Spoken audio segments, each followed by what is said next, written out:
السلام علیکم ورحمۃ اللہ وبرکاتہ۔ آج کا ہمارا ٹاپک اور موضوع ہے نواقض وضو۔ نواقض وضو کتنے ہیں اور کون کون سے ہیں، یعنی کن کن چیزوں سے وضو ٹوٹ جاتا ہے، کون کون سی چیزیں ہیں جو وضو کو توڑ دیتی ہیں اور وہ کتنی ہیں۔ تو نواقض وضو کو توڑنے والی چیزیں 5 ہیں۔ ایک یہ ہے کہ پیشاب پاخانہ یا ریاح کے خارج ہونے کی وجہ سے وضو ٹوٹ جاتا ہے، اور دوسرے یہ ہے کہ کوئی ناپاک چیز بدن سے نکل کر اس مقام تک پہنچ جائے جس کا وضو یا غسل میں دھونا فرض ہے،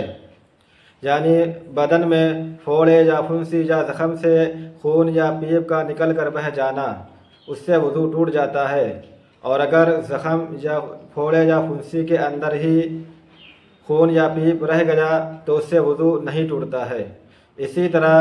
اگر آنکھ کے اندر چوٹ لگی اور خون نکلا اور وہ آنکھ کے اندر ہی رہ گیا، یا آنکھ کے اندر چھالا نکلا اور وہ پھوٹ گیا اور اس کا پانی آنکھ کے اندر ہی رہ گیا، تو اس سے بھی وضو نہیں ٹوٹے گا، کیونکہ آنکھ کے اندر کا حصہ وضو یا غسل میں دھونا فرض نہیں ہے۔ اور اگر بدن میں پھوڑے یا پھنسی یا زخم سے جمع ہوا خون کا ٹکڑا کٹ کر گرے یا زخم سے کیڑا وغیرہ گرے تو اس سے وضو نہیں ٹوٹتا ہے۔ اور اگر نکسیر سے یا ناک چھنکنے سے جمے ہوئے خون کے پھٹکے گریں تو اس سے بھی وضو نہیں ٹوٹتا ہے۔ اور وضو جب ٹوٹتا ہے کہ پتلا خون نکلے اور وہ بہہ پڑے، اس کو خوب یاد رکھنا، اس سے بہت سے مسائل معلوم ہو جائیں گے۔ اور تیسرا یہ ہے کہ قے کرنے کی وجہ سے وضو ٹوٹ جاتا ہے۔ قے ہوئی اور اگر قے کے اندر کھانا یا پانی یا پت گرا تو اگر وہ منہ بھر کے ہے تو اس سے وضو ٹوٹ جائے گا، اور اگر منہ بھر کے نہیں ہے تو اس سے وضو نہیں ٹوٹے گا۔ اسی طرح اگر قے ہوئی اور قے میں صرف بلغم گرا تو اس سے بھی وضو نہیں ٹوٹے گا، چاہے وہ منہ بھر کے ہو اور چاہے منہ بھر کے نہ ہو۔ اور اگر قے ہوئی اور قے میں پتلا خون گرا تو اس سے وضو ٹوٹ جائے گا، چاہے منہ بھر کے ہو اور چاہے منہ بھر کے نہ ہو، ہر حال میں اس سے وضو ٹوٹ جائے گا۔ اور اگر قے ہوئی اور قے میں جمع ہوا ٹکڑے ٹکڑے خون گرا تو اگر وہ منہ بھر کے ہے تو اس سے وضو ٹوٹ جائے گا، اور اگر منہ بھر کے نہیں ہے تو اس سے وضو نہیں ٹوٹے گا۔ اور اگر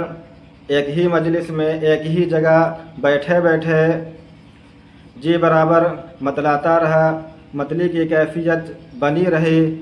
اور تھوڑی تھوڑی قے کئی بار ہوئی، تو اب اندازہ لگایا جائے گا کہ سب ملا کر قے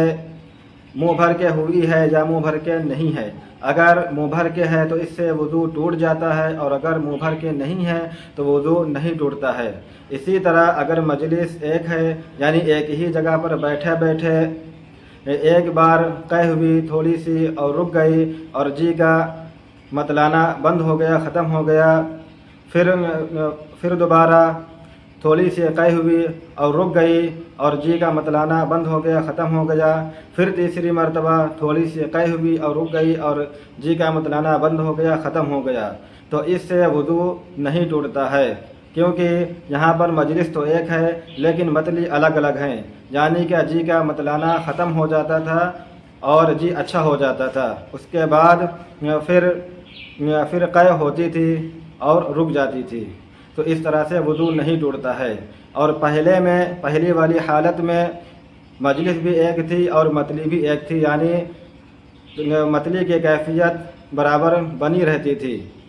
اور جی برابر متلاتا رہتا تھا، اس لیے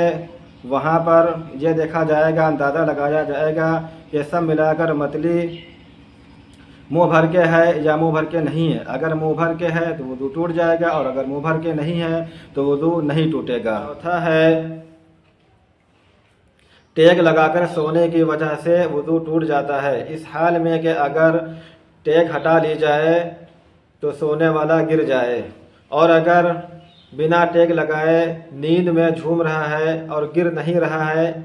تو اس سے وضو نہیں ٹوٹے گا۔ اور پانچواں ہے قہقہا لگانے کی وجہ سے، نماز کے اندر قہقہا لگانے کی وجہ سے وضو ٹوٹ جاتا ہے،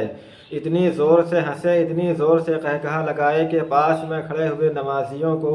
اس کی آواز سنائی دے، تو اس سے وضو بھی ٹوٹ جاتا ہے اور نماز بھی خراب ہو جاتی ہے۔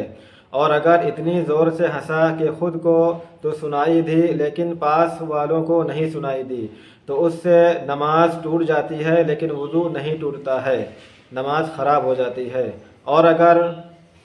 ہنسی میں صرف دانت نکلے اور آواز نہیں نکلی تو اس سے نہ وضو ٹوٹتا ہے اور نہ نماز خراب ہوتی ہے، نہ نماز ٹوٹتی ہے۔ تو یہ ہے نواقض وضو، اور یہ 5 ہیں جن سے ہماری نماز ٹوٹ جاتی ہے اور خراب ہو جاتی ہے۔ امید ہے کہ یہ ویڈیو آپ لوگوں کو پسند آئے گی۔ ویڈیو اگر پسند آئے تو ویڈیو کو لائک کریں اور کمنٹ کریں اور شیئر کریں۔ ملتے ہیں پھر انشاءاللہ اگلی ویڈیو میں، تب تک کے لیے اللہ حافظ۔